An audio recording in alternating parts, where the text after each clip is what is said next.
Assalamualaikum warahmatullahi wabarakatuh. Di sebuah desa, ada sebuah pesantren didiami oleh seorang guru dan beberapa santri yang berasal dari desa tersebut dan desa-desa lain di sekitarnya. Desa ini sangat sederhana, sebagian besar penduduknya hanya berpendidikan rendah, bahkan ada yang tidak sekolah. Namun berkat keberadaan pesantren di desa tersebut, para orang tua berbondong-bondong mendaftarkan anaknya, berharap anaknya menjadi lebih baik. Dari sekian banyak santri, satu sangat bodoh, sebut saja namanya Fulan. Si Fulan ini tidak punya ayah dan ibu karena sudah meninggal dunia karena kecelakaan saat Fulan masih umur 12 tahun. Kemudian ia ditempatkan di pesantren oleh warga sekitar karena merasa kasihan padanya. Fulan ini sangat bodoh. Ketika diajarkan membaca alif yang ia ingat ba, diajarkan a yang ia ingat b, diajarkan satu yang ia ingat dua, dan seterusnya. Jadi dia sering sekali ditegur oleh teman-temannya. Hal ini membuat sang guru membencinya. Seringkali saat di dalam kelas, guru selalu menyuruh Fulan untuk meninggalkan kelas, berpikir bahwa kebodohan Fulan dapat mengganggu konsentrasi santri lainnya. Guru merasa ilmunya hanya akan sia-sia jika diajarkan ke si Fulan. Tetap saja, Fulan tidak membenci guru dan teman-temannya. Bahkan ia semakin menghormati gurunya dan menyayangi teman-temannya meski banyak temannya yang menghinanya.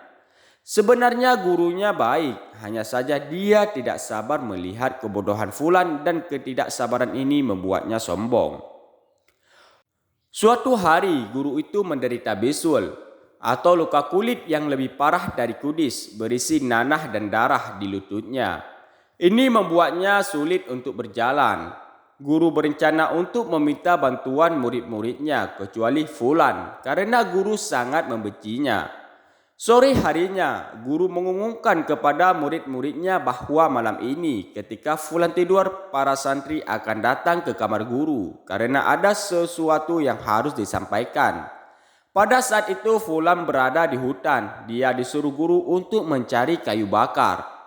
Di tengah malam para santri bangun sesuai rencana. Fulannya masih tidur malam itu. Mereka datang ke ruang kamar guru. "Guru, apa yang ingin guru ceritakan kepada kami?" Para santri bertanya. "Saat ini kaki saya sakit parah. Saya khawatir jika tidak diatasi itu akan membusuk," kata guru. "Siapa di antara kalian yang rela menghisap dan membuang darah dan nanah yang ada di kakiku? Karena aku sendiri tidak bisa melakukannya," tanya guru itu. Semua santri saling berpandangan, tidak ada yang menjawab. Karena mereka tahu itu hal yang paling menjijikkan. "Ya, kalau tidak mau mungkin akan sembuh dalam beberapa hari," kata guru itu dengan kesal. Kemudian santri disuruh kembali ke tempat tidur.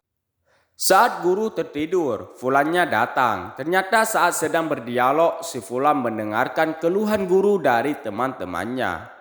Tanpa pikir panjang, si Fulan menyodot isi luka di kaki guru itu hingga kering dan membuangnya. Kemudian dia kembali tidur. Keesokan paginya guru bangun dari tidur. Dia kaget karena kakinya sudah sembuh, lukanya sudah kering.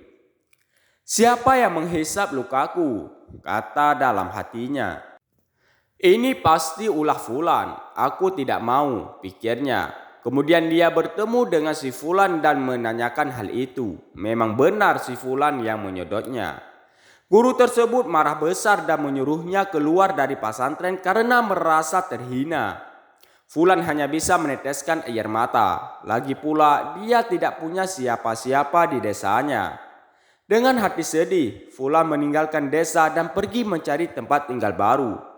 Di tengah perjalanan ia menemukan sebuah goa. Dia memasuki goa untuk beristirahat. Saat beristirahat, dia melihat air menetes tanpa henti dari langit-langit goa. Dia terus mengamati kejadian itu dan kemudian berpikir. Malam itu dia tidur dan bermimpi melihat ada sebuah cahaya yang begitu terang. Keesokan paginya dia bangun untuk melanjutkan perjalanannya ke desa lain. Dia tidak menyadari bahwa tadi malam dia menerima hadiah dari Allah berupa ilmu. karena akhlaknya yang sangat baik terhadap guru dan teman-temannya. 10 tahun kemudian dia kembali ke desanya karena dia sangat merindukan guru dan teman-temannya. Kali ini dia tidak seperti sebelumnya. Dia memiliki lebih banyak ilmu pengetahuan. Bahkan guru kalah dibandingkan si Fulan.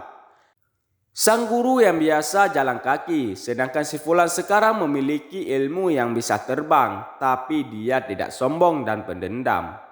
Ketika dia kembali, dia disambut dengan hangat oleh semua orang di desa.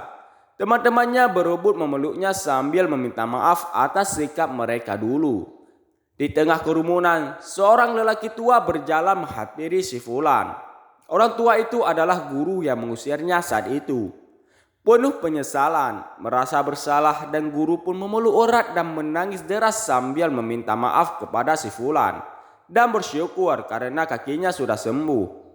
Fulan hanya bisa meneteskan air mata dan memaafkan mereka semua. Guru itu menyadari bahwa selama ini ia tidak jujur dan arogan terhadap santrinya.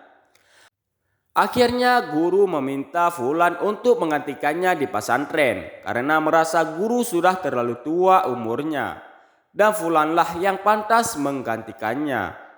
Sekarang si Fulan menjadi ulama yang alim dan soleh di desanya. Namun dia tidak sombong dan berperilaku rendah hati. Kisah ini menjadi pelajaran bagi kita termasuk saya. Jika kita memiliki ilmu dunia atau akhirat, mari saling berbagi. Karena yang kita miliki hanyalah titipan. Dan ingatlah, selain sedekah ada 3 hal yang akan dibawa ketika kamu mati. Sedekah jariah, doa anak yang soleh, dan ilmu yang bermanfaat. Jadi jika kita mengajarkan ilmu yang kita miliki kepada orang lain, tentu akan bermanfaat. Dan ingatlah jika kita adalah seorang guru atau orang yang mengajar, mari kita bersabar dan tidak sombong. Karena ilmu yang kita miliki tidak lebih dari setetes air di lautan dibandingkan dengan ilmu Allah Subhanahu wa taala. Wallahu a'lam bishawab.